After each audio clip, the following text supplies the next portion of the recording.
Welcome, everyone.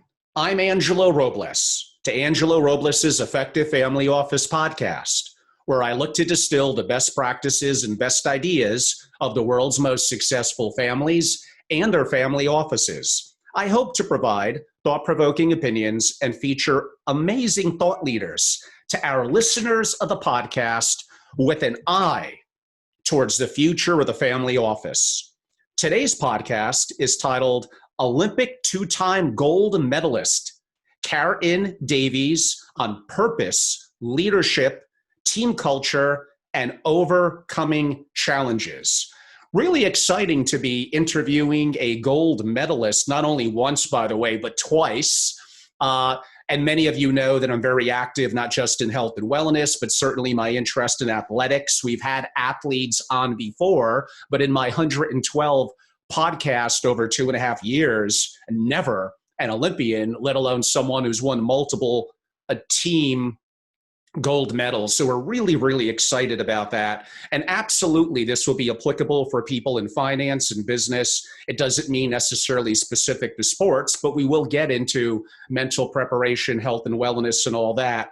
But the concept of rising to the top and being the best at what you do and working in coordination with others and adapting to challenges like we're going through now with COVID-19 is really going to be one of the tenements, which is why in the title I put purpose, leadership, team culture, and overcoming challenges. And we have a lot to go over. It's going to be really, really exciting. A little bit to give you context from Caryn, it is when she first retired from rowing in 2012.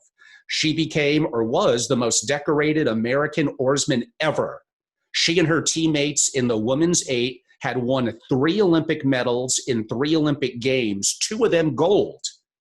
Last year, 7 years post-retirement, and after having established herself as a corporate lawyer in Boston, Caryn quit her job and returned to elite competition with the goal of competing in Tokyo 2020. Now that the Olympics have been postponed to 2021, while we're all sheltering from home, she's faced with some new challenges. Join us to learn how an Olympian stays motivated and even finds opportunities for growth in the current environment. Caryn, welcome to the show. Angela, thanks so much for having me on. I'm really excited to chat with you.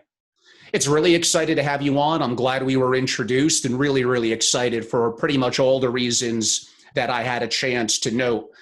So rowing, if you could explain a little bit to our audience, we're going to start very, very granular in the beginning. When it mentions something like a women's 8 in rowing, what exactly does that mean? The women's 8 is one of the fastest boats on the water. It's 8 people plus a coxswain, so really 9 people as a team working together, just trying to get from the start line to the finish line faster than anyone else. The race is 2,000 meters, so it takes us about 6 minutes to do that. That's a little longer, say, than the mile, and long enough that it is extremely painful. It looks like poetry in motion, but once you see us cross that line, you can see it in our faces. It is a really tough sport. And in terms of technically 9, but let's call it the 8 oarsmen, do they effectively do the same thing, but they just need to be in sync, or do they serve a different purpose to each of their positions, if I could call it that? Yeah, so we number the seats in the boat from bow to stern, 1 to 8, and we're all certainly doing the same thing. Our goal is to pull together and make the boat run through the water, but each part of the boat has a different kind of specialty. For example, up in the bow, the bow lifts out of the water as you get it up to speed, so you have to be really quick getting your blade in the water. I was in the stroke seat. The stroke seat is number 8. It's at the stern of the boat, although because all the rowers are facing backwards, I was at the front of the line. And my job was to set the rhythm, set the pace for everyone else to follow. And so my particular strength had to be technique, because everyone's looking at me to figure out what to do, and consistency, because like I said, I'm setting the rhythm. But really what made me a great stroke, and actually the day I went from being a good stroke to a great stroke, was the day I realized that my job wasn't to have a great performance myself. Obviously, I have to be a good rower. I have to pull really hard. But the most important thing was to allow the people behind me to be good rowers and to pull hard. And sometimes that meant modifying what I was doing, doing something that might not have been ideal for me personally, but helped everyone behind me get in sync and be able to pull hard and make the boat go fast. When was your first Olympics? 2004. I was halfway That was through college. Greece? Yes. Yes, I remember. I remember the U.S. basketball team did terrible. But how did you guys do? We got silver, which was a great result. We were hoping to get gold. We had actually set the world record in the heats, and in the heats we beat the Romania, which was the boat who ultimately won gold. So it was a little bit of a disappointment, I'm not going to lie. But like I said, it's just winning a medal. The U.S. women hadn't won a medal in 20 years. So just winning a medal was a really great result. And it was interesting when I got home. By then I had kind of made, well, let's be honest, by the time they put the medal around my neck, I had made my peace with not having won gold. But when I went home and people said, "Oh, you're an Olympian, that's so amazing. Did you win?" And I said, "Well, no, we got silver." And they would go, "Oh, that's too bad." And that bothered me because I was like, "No, we got silver. That's awesome." So I actually had to learn to reframe it for people. And they would say, "Did you win?" And I said, "Yes, we won silver." And just that little change in how I spoke about it really made a difference in how people responded. That's excellent and shows you the psychology about how people think of something. And a silver medal, especially after the team hasn't won a medal in 20 years, basically means in all of the world, you could possibly say that 8 others were better. But being 9 through 16 among a million plus people that do it is, it's a top 1,000th of 1%. It's amazing. It's a great accomplishment. And that would, I'm assuming, lead to your dedication and being in the Olympics in 2008 and 2012. So if you have 2 gold medals, did those occur in 2008 and 2012? Yeah, we won our first gold medal in 2008 and then defended the title in 2012. Wow. And the 2012 was where again? London. In London, that's right. Let's take a little bit of a step back because I want to understand some of what makes you you. You grew up in what community? I'm from upstate New York, Ithaca. It's where Cornell University is. So my That's father right. was a professor at Cornell. Excellent, excellent. And you went to school at Cornell? No, I actually went to Harvard for undergrad. Oh, that's some little school in the Boston area, Cambridge. I'm sorry. And did you have siblings? I do. I have an older brother. He's 2 years older, and he did go to Cornell, and he rowed there as well. Now, that does tend to fit a little bit of the stereotype of the competitive, slightly older, not so much older, where there's no commonality and connection. Would you say that your brother drove you competitively? Yeah, I always looked up to my brother. I mean, of course we fought. All siblings do, I would imagine. But he was the one who started getting involved in rowing and specifically in national team activities. And I saw him doing that and I said, I want to do that too. And he's been so supportive of me. He ended up getting injured in college, so he was not able to go on and do the Olympic team. But he definitely understands what it's like because he was a rower. And I'm told that in Beijing, so he was there with my parents, and I'm told that he actually shed a tear of joy when we won the gold. And that was in 08. Yeah, that was in 08. And that is just like, obviously I didn't see him because I was far away on the water. But knowing that is so heartwarming to me, and that's so special. Like that's probably knowing that my family was there for those medals and supporting me. That's the most special part of going to the Olympics. Although you're certainly the one that had to go out there and execute and do it, no question, he should feel that way. From his taking up the sport and competitive fire helped to spur you to be the best that you could be. So in his own way, he really was a part of that gold medal and your future gold medal as well. That's right. Although it's funny, now that it's all a question of when is Tokyo going to happen? Will it even happen? Whenever an article comes out kind of questioning if it will even happen, he sends it to me and he says, Caryn, I love you so much. You've been so successful. We're so proud of you. You should probably move on with your life now. And I say, thank you, Ken. I really appreciate your support and I love you too. And I just leave it at that. Yeah, and we're going to get to it, everyone, but this is someone, as she noted, who graduated from Harvard and is an attorney. So it's not like she hasn't been successful in her corporate career, which we're going to get to, but it's important to lay the foundation as well. When did your hands first touch an oar? Oh, well, my parents like to remind me that I rowed a dinghy around the lake where we used to go for summer vacation. I was about 5. Maybe. I still have promised to make the Olympics if you judge it by that barometer.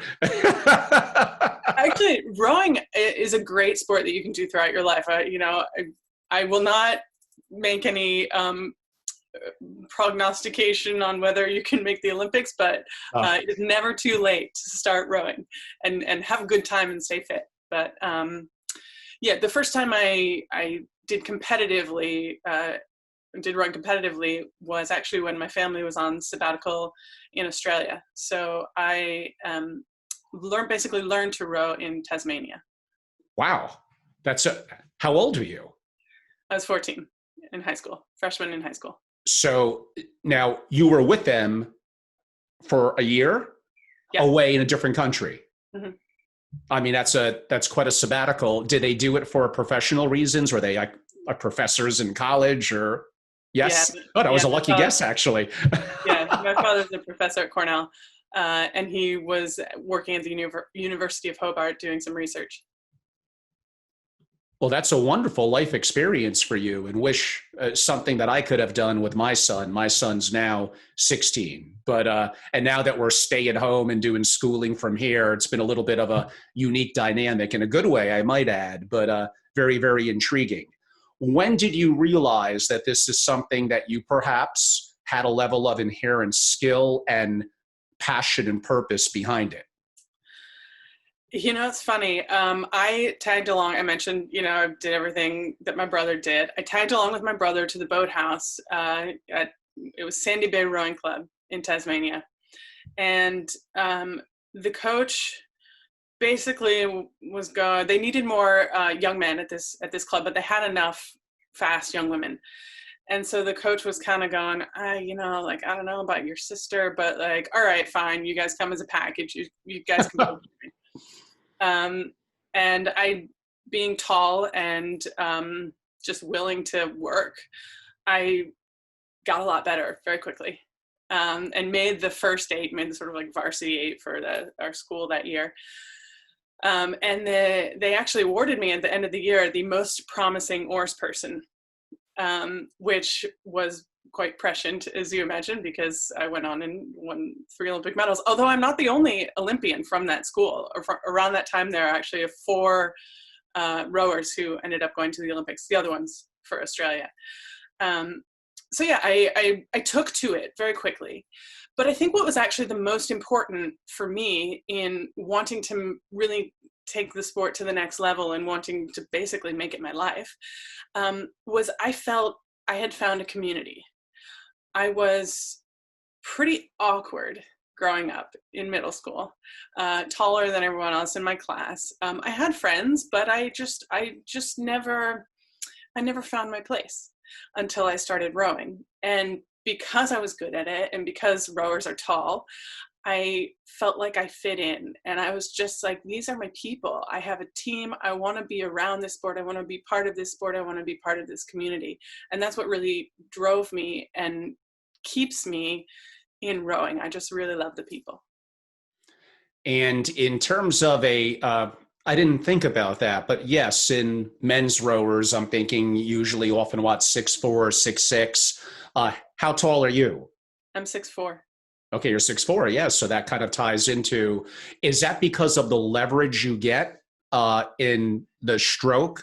Where in some sports, perhaps soccer, it actually pays to be shorter and a little closer to center of gravity in the ground. But in something like what you're doing, the leverage and the stroke length, if there's, I'm assuming such a thing is measured, does play into your, probably a little less so your overall height. But if you're 6'4", you have appropriately long legs and probably arms, and that's where really the leverage would come in. That's exactly right. You hinted at it in the last minute or two, but let's dive now deeper into it.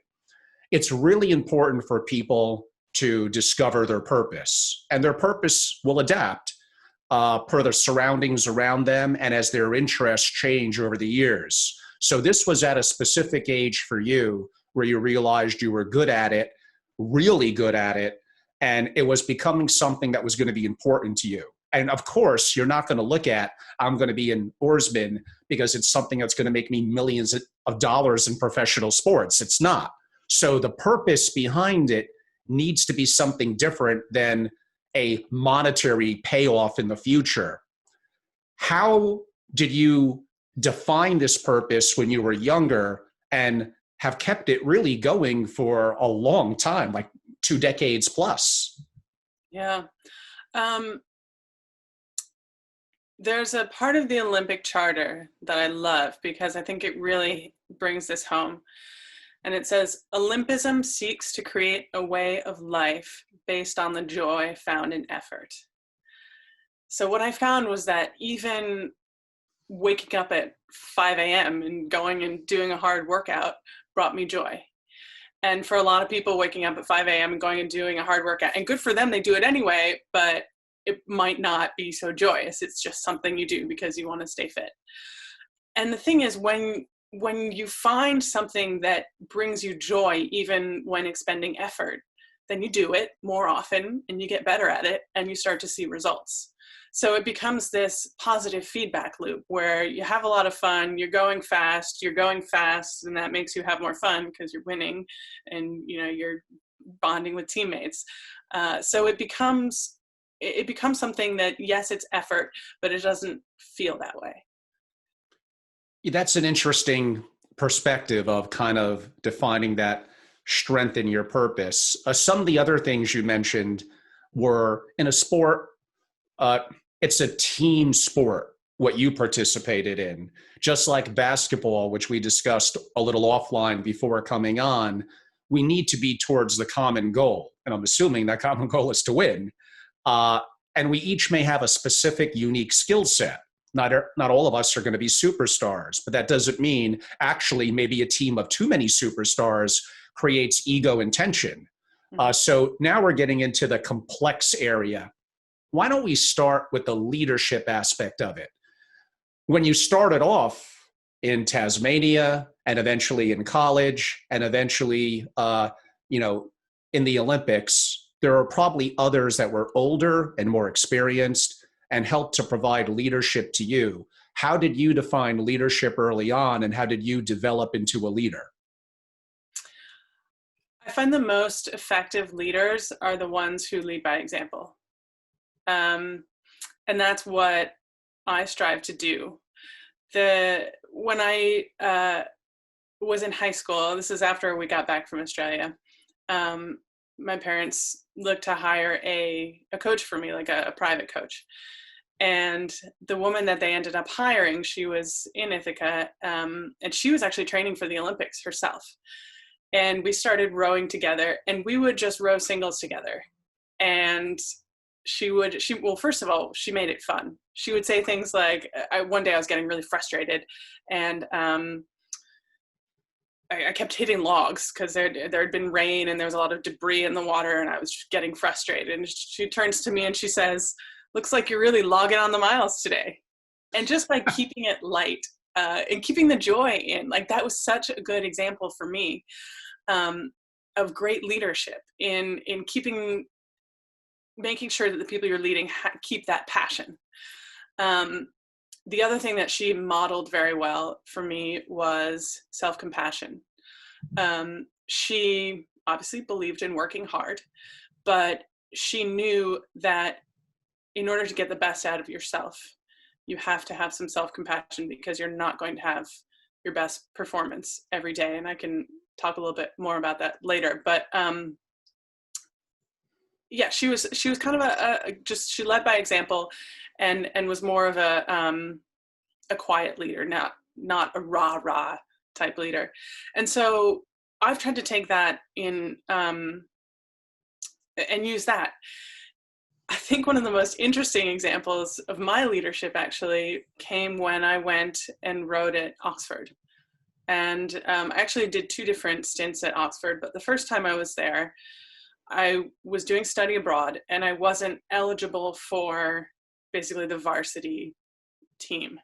So I was rowing in an intramural club team, and the level of rowing was a little bit less. And actually, when I got there, I went to this grad student bar, and I was just asking around, saying, I'd really like to join this rowing club team. Can you, who do I talk to? Who's the coach? And it was halfway through the year, and I had just arrived as this study abroad student, and I was sitting down so nobody could see that I was 6'4". And this guy kind of looks me up and down, and he says, well, it's halfway through the year, so, I don't know, it might be a little late. Have you rowed before? And I said to him, well, I've done a little rowing before. And mind you, at this point, I already had 3 Olympic medals. I said, I've done a little rowing. I think I could probably slot in. And I gave him my card, which was just my Columbia Law School card. And I said, will you give this to the coach?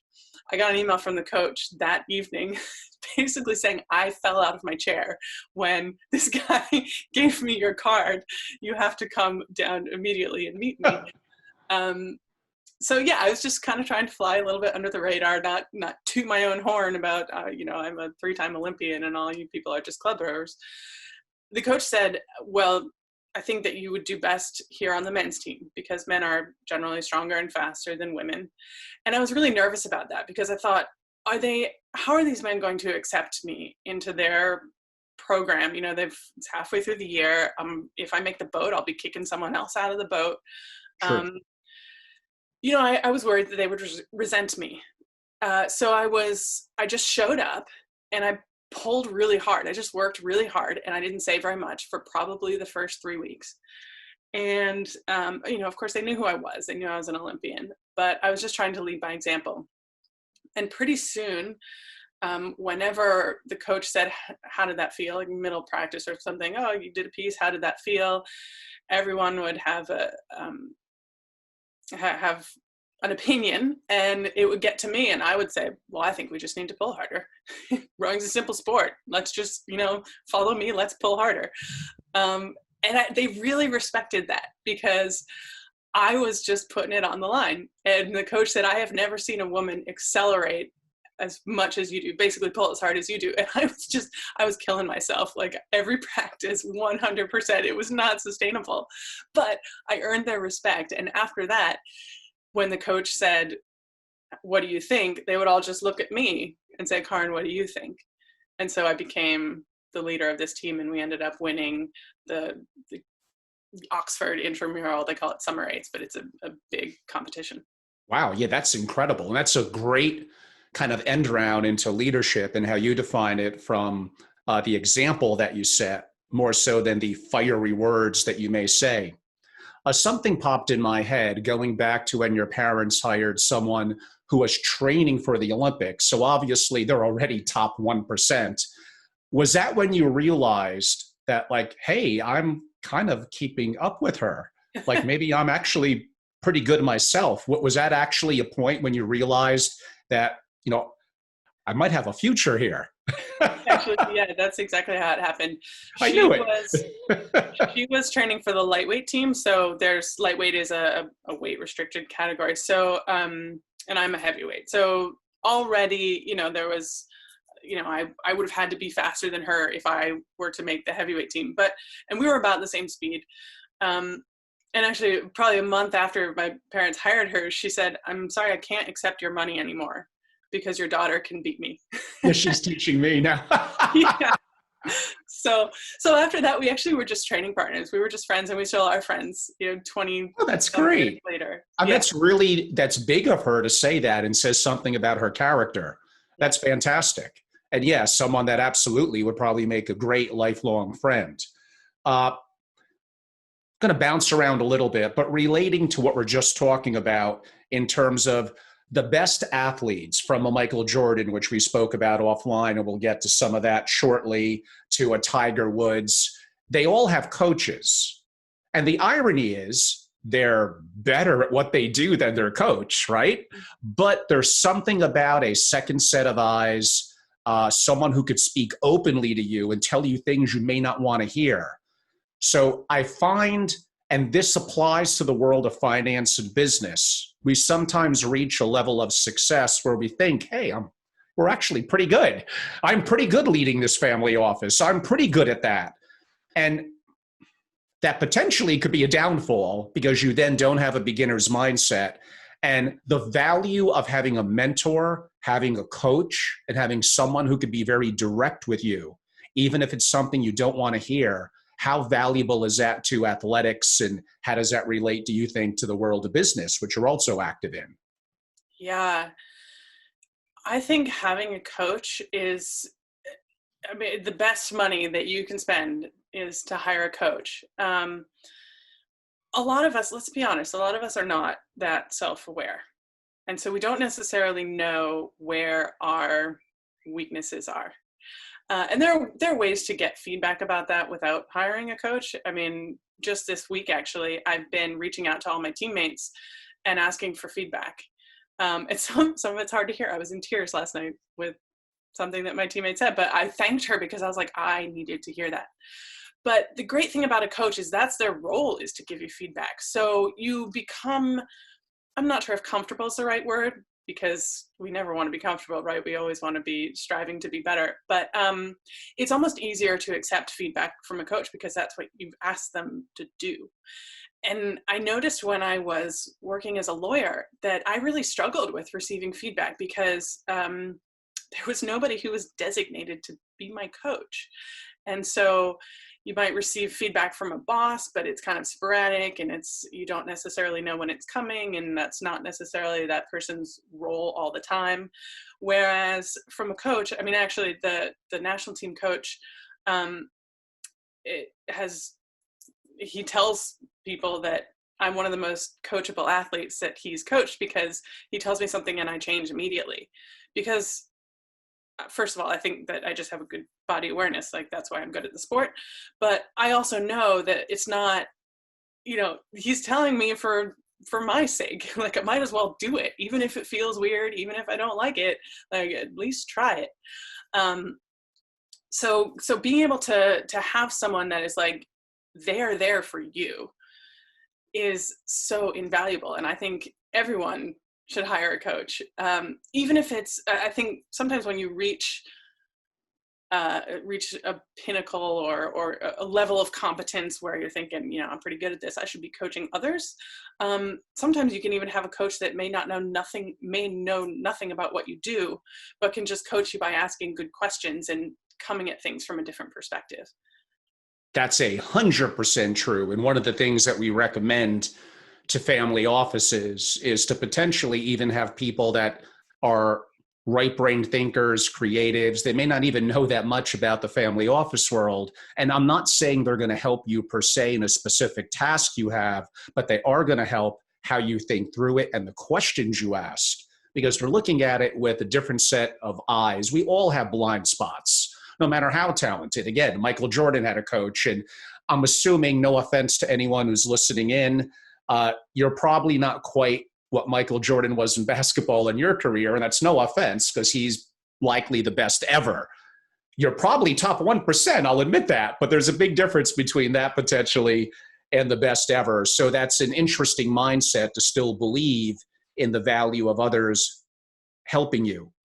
A word that sometimes is a little tricky to define. It's probably led by leadership, but the verbiage, it's very hot in business circles now, culture, or a team culture in terms of sport. Perhaps it could be defined as what you believe in and how you behave, and the ability how people see you behave and how you treat them, and coming within the confines of what the goals are that we have in terms of in common, whether as a team or whether in a sport. But how would you define the elusive, what is culture to you? Ooh, what is culture? I think it all comes down to trust. I think in the teams with the best culture that I've been on, I trust my teammate to do, well, what's best for her, but also what's best for me, ultimately what's best for the team.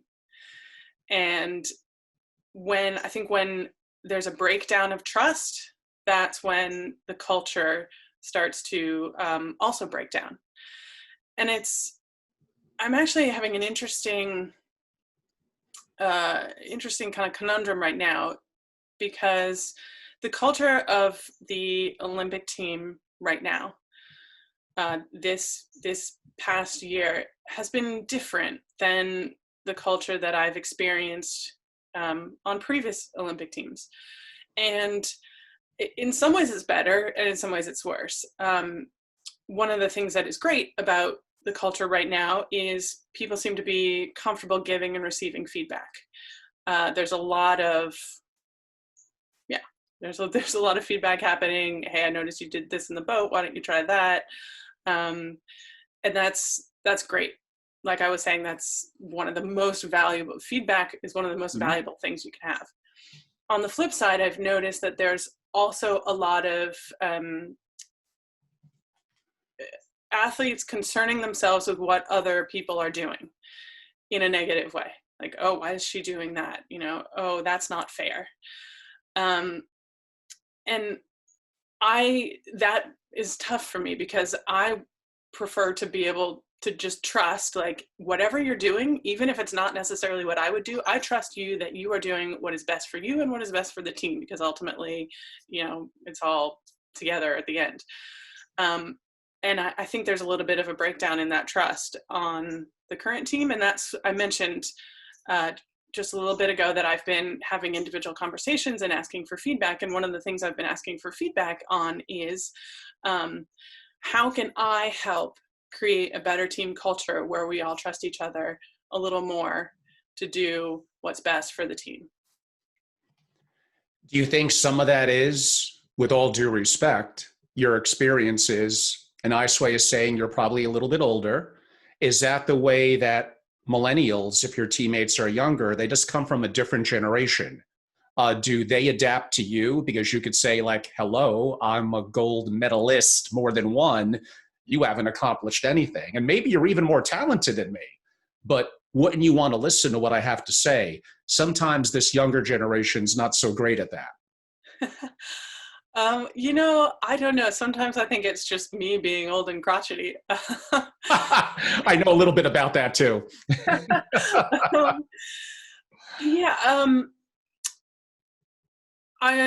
are a lot of very talented people on the team, and let's be honest, most of them can beat me. So I want to be a little careful in trying to tell people what to do. I don't want to tell people what to do. If they're beating me, like, obviously what they're doing is working for them. So, is it a generational thing? I don't know.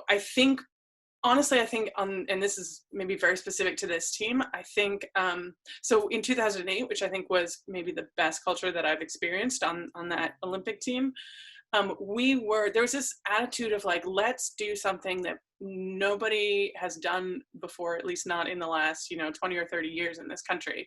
Let's really build something. This is exciting. And then the U.S. women's 8 had a winning streak where we didn't lose a major race for 11 years. Wow. Between 2006 and 2016.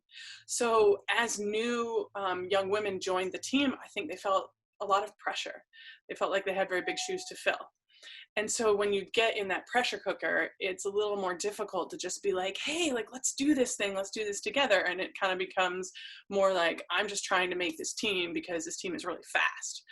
And I want to bring back a little bit more of the like, hey, let's just see what we can do if we support each other. Who defines the goals of the team? I'm assuming the coach or the elders help to get clarity, to bring people together in unity. And someone like yourself, again, who could show multiple gold medals is, in your quiet way of leadership, going to be valuable. Now, yeah, I'm assuming a goal is we want to be great and win a gold medal, but that's a little too simplistic. Should the goals be broken down to something that we look to get better every week, every month? And should it come from the top down, or should everyone have a say in what the goals are? Certainly some of the goals need to come from the top down. I mean, the coach writes the training program. He tells us what days we're going to be tested. It's really important to have those kind of outcome goals, if you will. One of the things that I think the national team coach does well is he lets the team create, we were talking about culture. He lets the team create our own culture, kind of is a little bit hands off in that regard. Sometimes he has to step in and clarify if we get a little bit, I don't know, a little bit over anxious about the process. But I think it's really important that the goals in terms of culture, in terms of how we interact, in terms of the process, and process goals are so important. I can talk forever about process goals, but anyway, I think that needs to come from us. And actually, one of the things that I'm learning is the importance of vulnerability. It's such a big topic right now. Brene Brown is crushing it with her talks and her books. But I've been, I say that I prefer to be quiet.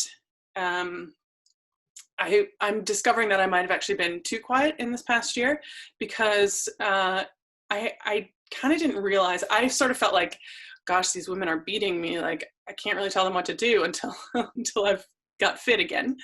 And I'm learning in talking to people individually, they said, we look up to you so much and you come across as a little bit aloof because you're so quiet. And it would be nice. And I'm going, someone said to me, it seems like you think you're just going to make the team no matter what. And I'm, meanwhile, like, I have no, I feel like I'm just like hanging on by, my fingernails. So I realized that I have to be a little bit more open about saying, like, this is really hard for me. Like, by the time you get to be 38, just recovering from a workout is a challenging process. Yes. So I'm realizing that I need to be a little bit more vulnerable, and that's really important in leadership because if I say this is really hard for me, but let's do it together, then it's like, oh, thank goodness. Like, yes, because they're probably thinking, well, geez, it's really hard for me too. And then that way we can feel like we're all in this together. It's a new trend. You are correct. And I think a good one. And one that maybe 10 or 15 years ago, some people would look at as a little bit of a sign of weakness. But ironically, sharing our imperfections and our vulnerabilities engages us to the culture of the team and our teammates in a team sport or a corporate culture, and allows us to realize that we're all in it together, which leads me a little bit to my next question. Your sport, just about as much as any team sport.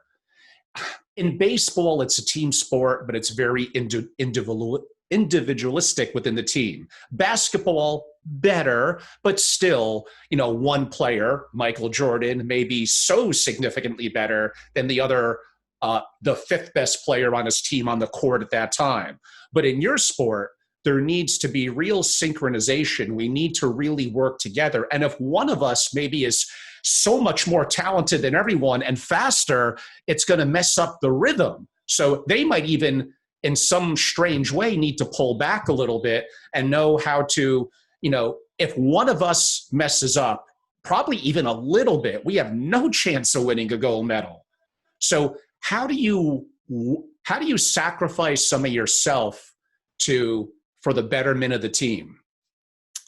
Yeah, we have a saying in rowing that we love, which is there's no MVP in rowing. Everyone in a boat crosses the line at the same time, and nobody can be like, I scored the most points. So yeah, it really is about how fast the team can go. And there are, similar to stories in basketball, where if you put together a team of all-stars, they might not win. I've been in boats. In fact, my freshman year in college, we had a boat where individually we were great, but together it just didn't work. There were some different personalities, some different styles, and we didn't get the results that, on paper, maybe we should have got. On the flip side, I mentioned the great team culture in 2008. We didn't have that much talent. Now, of course, that's all relative, right? Like, we were still the best rowers in the country, right? But we didn't have people who were like far and away so amazingly talented. And there were pretty much only 10 people in contention for this 8. And the coach, Tom, he brought us together in a room. This was actually back in 2006. And he kind of went, well, I guess you guys are all we've got. So you're the 8. It was like, there's nobody else. So it's a little bit of a backhanded compliment. Right. I guess you guys are going to have to make this work. And that, I think, really did help. I mentioned, the great team culture. We were like, well, we're all we got. Like let's do this. I forgot a little bit where I was going. How do you need to change? Yeah. I mentioned that as a stroke, my job is to help people behind me row better. And to be honest, generally the people behind me are often stronger than I am. And in order if I were in a single, to row the fastest 2K, the fastest race that I can, I would want to, give a sustained effort for the full 2K. The race strategy that doesn't work is what we call to fly and die, which is like blast off the line, get ahead, and then get tired, and everybody passes you, and you kind of limp across the finish line. I realized in 2008 that the best rhythm that most excited and enabled my teammates to pull really hard. In order to set that kind of rhythm, I had to pull harder than what I could sustain for 2,000 meters. So sitting on the start line in Beijing, I'm thinking like, all right, here we go. This is probably going to be the most painful race of my life, and I am taking a big risk here, but I am going to go just right up against the wall in the first stroke, and just going to get this boat ahead and trust that my teammates have enough strength to carry us through to the end. And so that's what I did. And we got pretty well ahead by about halfway, and we hung on to that lead. But in the last 250, I was pretty useless. But like I said, I knew that my team together, I knew that we could carry that momentum across the line, and therein lies the trust. And that's a good example, I think, of how like it might not have been my best performance were I alone, but together it was our best performance. Yeah, that's a great analogy in terms of telling a true story. And really, it's a important topic. I did a solo podcast probably about a year or so ago, somewhat called the fallacy of A players. Of course, you need to have skill relative to what you do in the world of business, finance, or family offices. But a little bit like your sport, most family offices, and let's forget about today's times being remote, they're generally small. So if you have that one person that may be super talented, but has the big ego, demands special treatment, it sours it for everyone. So sometimes there is a fallacy to A players. You may be better off with people who have the skill to get the job done, but have tremendous teamwork, culture, ethics, character, discipline in their approach, and the ability to realize we need to be in it together. We're better as a unit than we are individually. And sometimes that's hard for families creating a family office or for executives to really grasp. Actually, the person that may be hyper talented may still be valuable, but maybe you don't have to bring them inside the organization. Outsource them as needed. Let them be their own thing that they're doing. They're not necessarily polluting the culture or leadership that you built inside the organization. You probably really don't need them there 8-10 hours a day anyway. Now, again, COVID-19 changes a lot of things, but we'll save that one for a bit of a different time. We caught up a little bit, and I heard this although he didn't technically come out and say it in the documentary, the Michael Jordan documentary on ESPN, but I know this from understanding that mindset, especially people that tend to be more type A. To be great at something and to wear 2 gold medals around your neck, we do have to be honest, you probably made sacrifices. You made sacrifices to your business career and very likely to your social life. And this was something that you defined as an important purpose for you. So it was your choice. So there's no crying about it.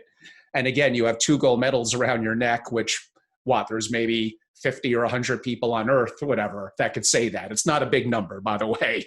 Okay, maybe it's 100, 150. It's, to 9 billion people, that's nothing. If you could talk a little bit about, to achieve greatness, maybe especially in the team sport, the sacrifices that you had to make. Yeah. It's funny, I don't think about it necessarily as sacrifices. I like to frame it more as just priorities, right? Because then it doesn't feel like a burden. It feels kind of like a guiding principle, but a relief. Mm-hmm. Because when you're really clear on what your goal is and what your priorities are, it makes it easy to say no to the things that don't directly contribute to that goal and that priority. A friend once said to me many years ago, and I have since learned that this apparently comes from the prep handbook or something like that, which I think was published in the 80s. But anyway, you get 2 out of 3. So let's say you're in school. You've got social life, school, and for me it was athletics. Maybe for someone else it might be arts or whatever. You can't have all 3 at any given time. Something has to give. You got to choose 2. So for me right now, for example, I've got job, I'm still a lawyer. I've got my own practice, athletics, and family/relationship. I'm engaged to be married. And right now I've kind of put my job on the back burner. I've got a few clients, but I'm only working, not even part-time. Once I'm done with the Olympics, then my priorities will shift.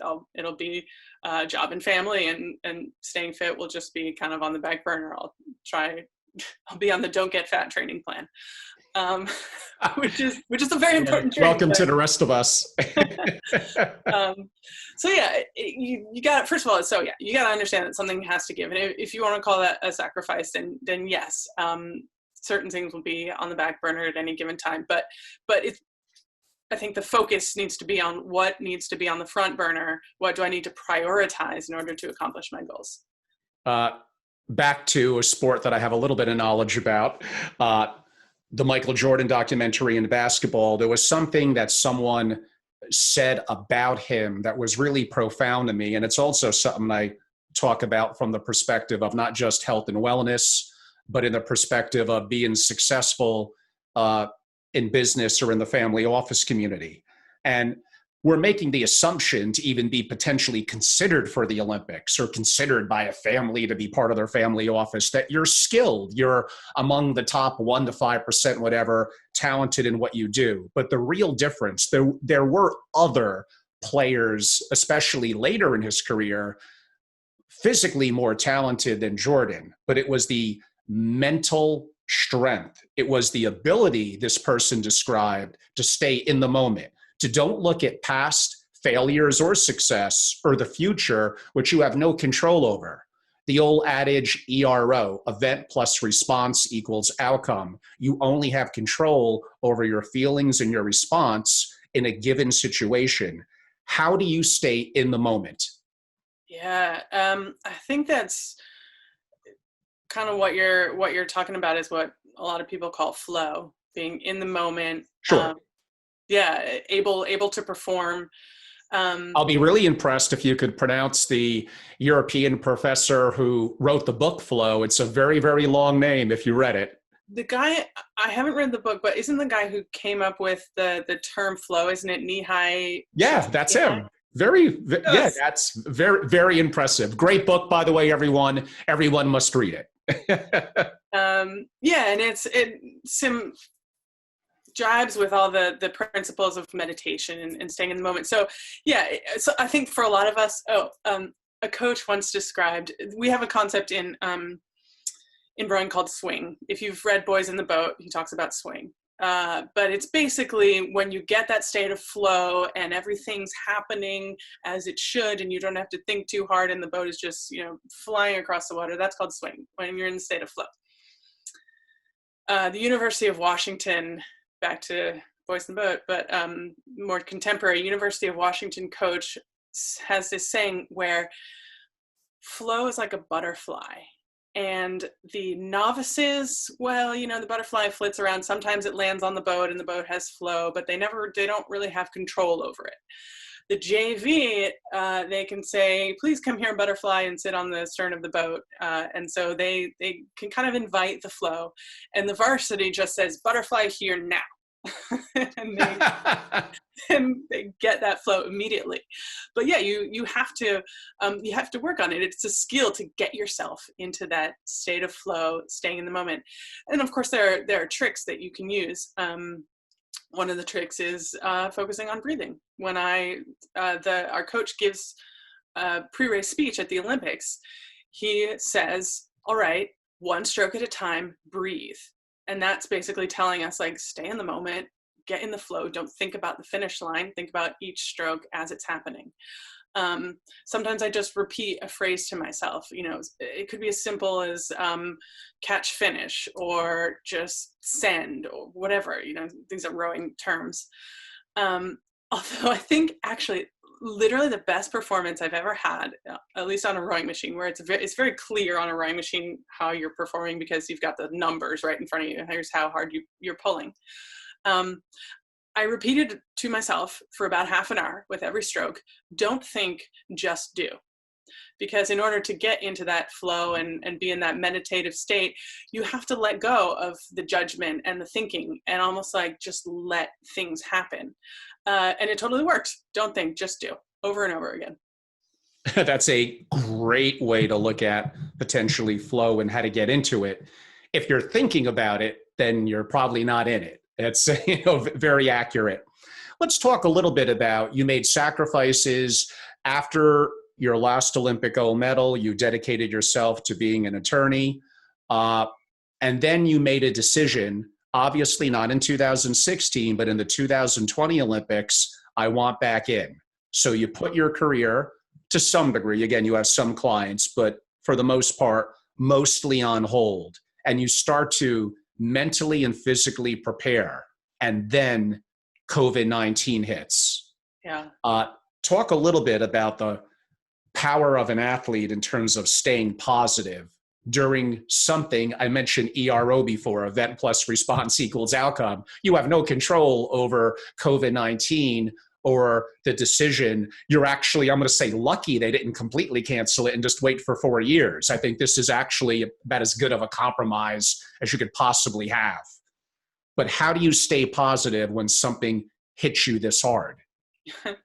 It's funny, the day that the Olympics was canceled, and I'll remember this for the rest of my life. It's almost like, where were you when the Twin Towers came down? I'll remember how I learned that the Olympics was, I said canceled, I meant postponed, that the Olympics was postponed. I woke up in the morning and I already had messages, emails, text messages from friends saying, heard about the Olympics, I'm so sorry about that.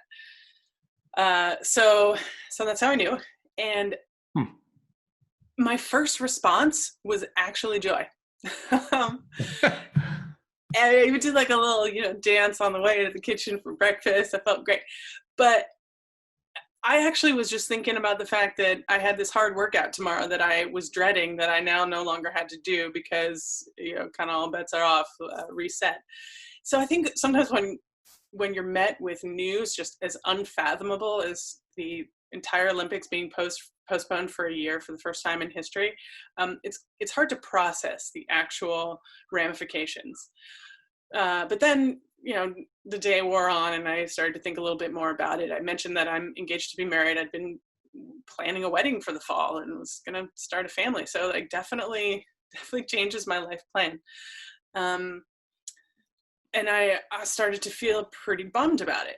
But you can choose your reactions to events. I think there's like a Zen saying, discomfort is inevitable, but suffering is optional. And I thought, this is unfortunate and this is tough for everybody, but I'm going to choose to see this as a positive. I mentioned there are some things that about the past year of training that I didn't love, that I thought could be better. And I thought, what? Here's my chance to be better. Here's my chance to get a do-over. That is, how many times do you get a do-over? How many times do you finish something and you're like, oh, that wasn't everything I wanted it to be? And somebody comes and says, well, great, you get to do it over. So that's the way I'm choosing to look at this year, rather than like, oh goodness, it's another 14 months of grind. And then the other part is, I mentioned process goals earlier. I said I could talk about them forever because I love them. This sort of situation really highlights the importance of process goals, because I can have a goal of I want to make the Olympic team, I want an Olympic medal, but I don't have a lot of control over that. I don't have control over whether the Olympics happens. I don't have control over what my competition does. I can have a great performance but still not accomplish those goals. So now is the time to really focus on the process goal, on the things that I do have control over. And one of my goals is being a great teammate and being a good leader. And I think that there are things I can do better.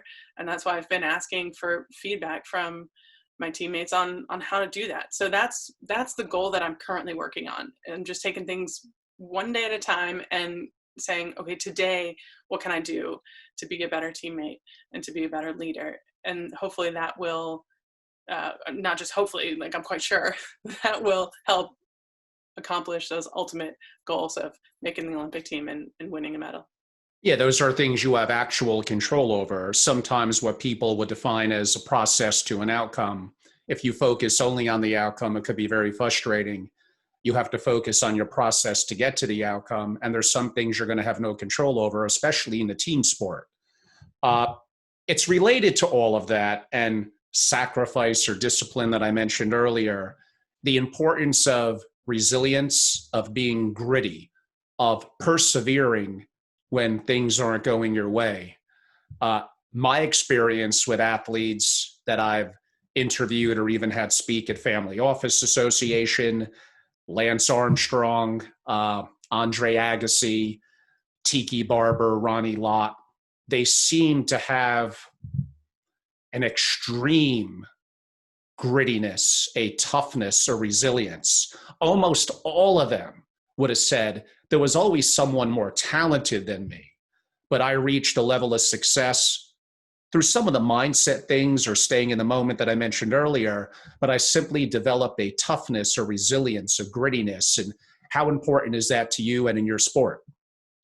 Yeah, I really like the idea of resilience, even more so than necessarily toughness, because strangely, I don't identify with being tough. I'm a crier. I cry easily. And I will. One of my teammates once said to me, "I love rowing with you because I know you won't let us lose." But yeah, I don't think that's toughness so much. It's just drive. And a lot of drive is being able to pick yourself up when things don't go so well. And I have lost count of the number of times I've cried in the shower after practice, or gotten in my car and cried, or like the coach just says, "How's it going?" and I cried, because a lot of it has been really hard. There have been a lot of races and pieces that I've lost. A lot of times when my performance was not as good as I wanted it to be. And the key is to understand that, this one performance doesn't define me, doesn't define me as a rower, or even as a person, especially, and that I can come back from this. And I mentioned self-compassion earlier, and I really think those two go together, the resilience and self-compassion. It's self-compassion, of course, is not accepting a bad performance as, oh, it's okay, because it's not. You have to work on it. But it also is knowing that good performances are not guaranteed, and bad performances will happen, that there are ups and downs. I mentioned my mentor in high school, Whitney, that I rode with. She said, I noticed that you beat yourself up a lot when you don't have a good performance. And that's holding you back, because I would get really nervous for even training pieces, like not even racing, just like training pieces, because was putting so much pressure on myself. And she said, you have to be okay with not always having your best performance. And once I looked at it that way, like, yes, try hard, but if it doesn't, if today wasn't great, all right, just learn from it and try hard again tomorrow. I got better at a lot quicker rate, because I wasn't scared anymore of having a bad performance, because I didn't have to beat myself up about it. Another sports psychologist put it differently. He said, don't aim to have your best performance every day, just aim to beat your average, because then you will improve. And grittiness and resilience is really about improving, rather than just like toughing it out. I'm going to ask the next question, probably not so greatly, but I think you'll get the gist of it. And it's going to relate a little bit to health and wellness and some of the physical activities you're doing to be competitive in what you do. And to me, it relates to being adaptable. I am a believer in routines, but there is a but coming. If I'm a competitive athlete and I'm doing exactly the same routine I did 5 years ago, 10, 15 years ago, I'm sorry. There's new studies now that show there's a different way of doing things. You can't be so close-minded. Routines are good, but they need to be adapted. For some people, every 4 or 6 weeks, maybe for others, depending on the circumstance, 6 months, a year and a half. And absolutely, this analogy applies to business as well. If you don't acknowledge the internet from 1994 to now, then I don't care how talented you were at what you do, things have passed you by. So it's important to adapt, let alone during COVID-19 times that we're going through now. Just given my interest in physical fitness in general and how you keep in shape, how have you adapted as an athlete that has been doing this a long time, what you're doing now versus what you did 5, 10, or let alone 20 years ago? There's a great quote from this is actually the men's Olympic rowing coach from some years ago. Basically, he said, all right, I want to know if anyone on this team has any superstitions, because if so, you're cut. and what is a superstition but just a very, tightly held routine, right? And his point was, superstitions or tightly held routines can become a liability. You have to be able to adapt. Like, what if you have your lucky socks and you get there on race day and you forgot your lucky socks? Well, all right, you got to be able to just be like, it doesn't matter, I'm going to perform anyway. And you make a good point that times change. Physiological understanding has changed.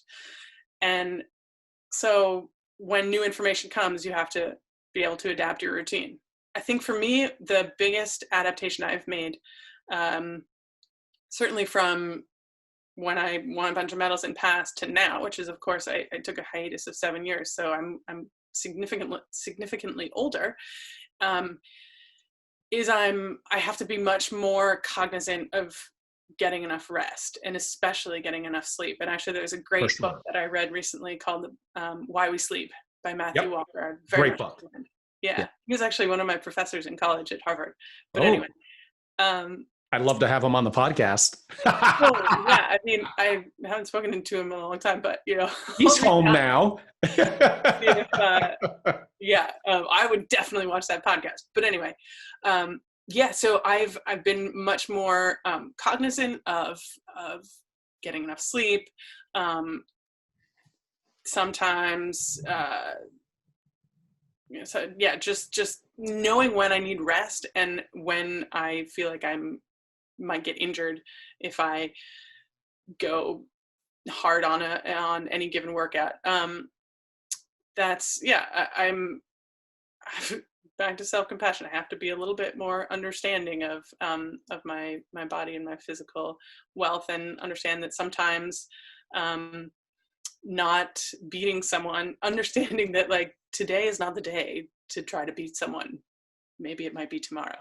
Whereas, I think when I was younger, I would just, if someone got next to me and started challenging me, like I would pick up that challenge. And now I have to just pick my battles a little bit. It's understandable. When did you pass the bar?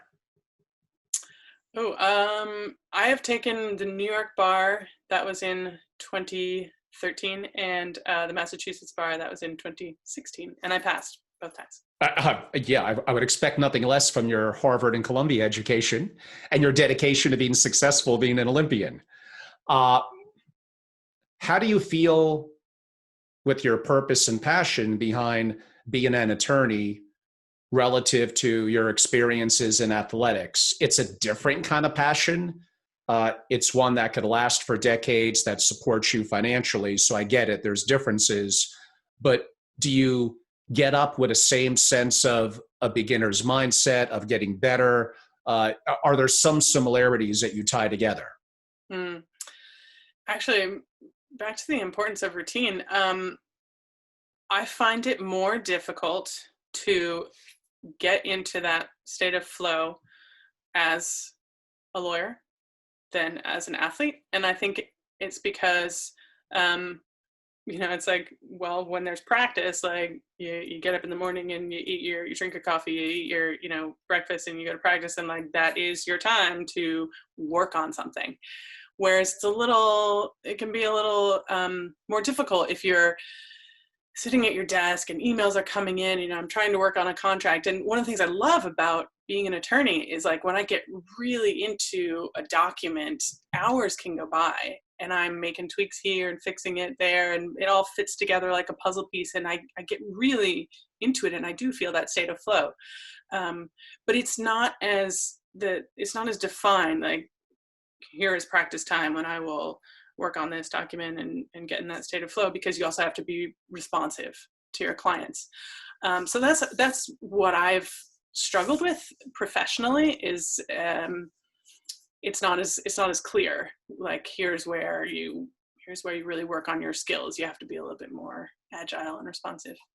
And in terms of why I decided to put my career on hold again and go be an athlete again, I actually got to this point where I realized, I'm not going to be the best lawyer in the world. To be honest, I'm not into law enough to work that hard at law. I mean, I enjoy law. I think I'm good at it, but it's not like my joy and my passion in the way that rowing is.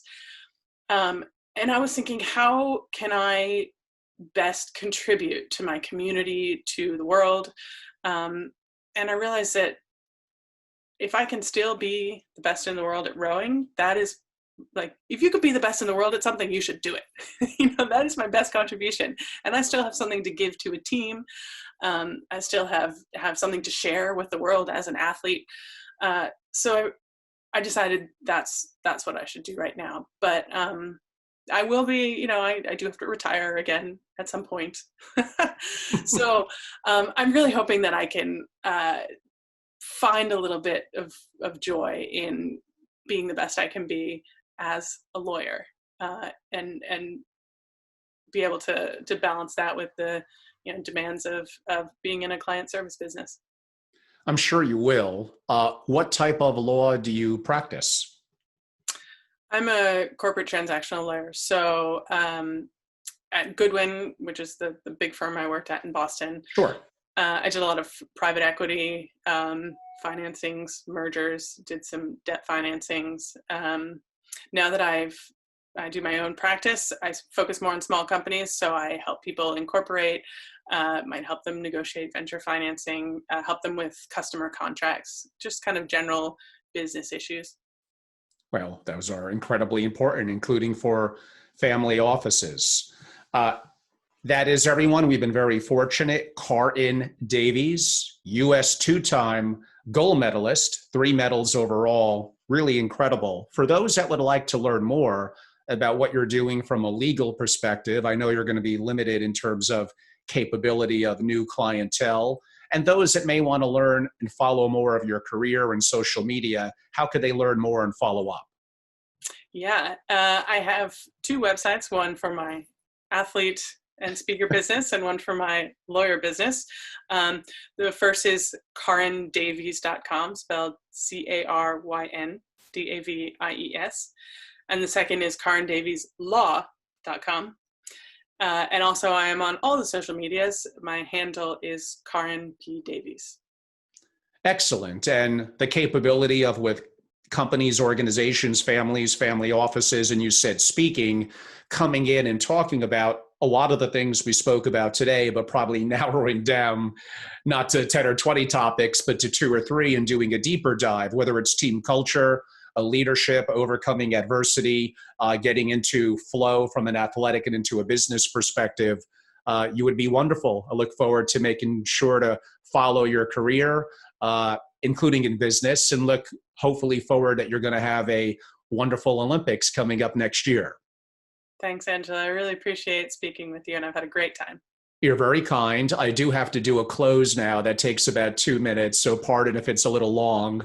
My live audience probably has heard it about 1 million times, but you never know who specifically is going to listen to an individual podcast. So everyone, I'm Angelo Robles. I'm the host of Angelo Robles' Effective Family Office podcast on Spotify, Apple, Stitcher, iHeart, and other platforms. I've been very fortunate. And I'm the founder and CEO at Family Office Association, a global membership organization dedicated to the interest of families of great success and their single family offices. We do a significant amount of proprietary content, programming, especially now, daily online programming, and a variety of consultative services, which we'll get more into with some rollout in some of my conversations actually over the course of this summer. FamilyOfficeAssociation.com, AngeloRobles.com. I too am very active on social media. You could find me on other podcasts. I read everything off, but that takes like 3 or 4 minutes. My preferred email is angelo@FamilyOfficeAssociation.com. Thank you all for listening in live. Those of you that see it on YouTube or hear it on one of our podcasting platforms, we hope you enjoyed it. And again, Caryn Davies, thank you so much for being such a great guest. Thank you. Thanks, Angela.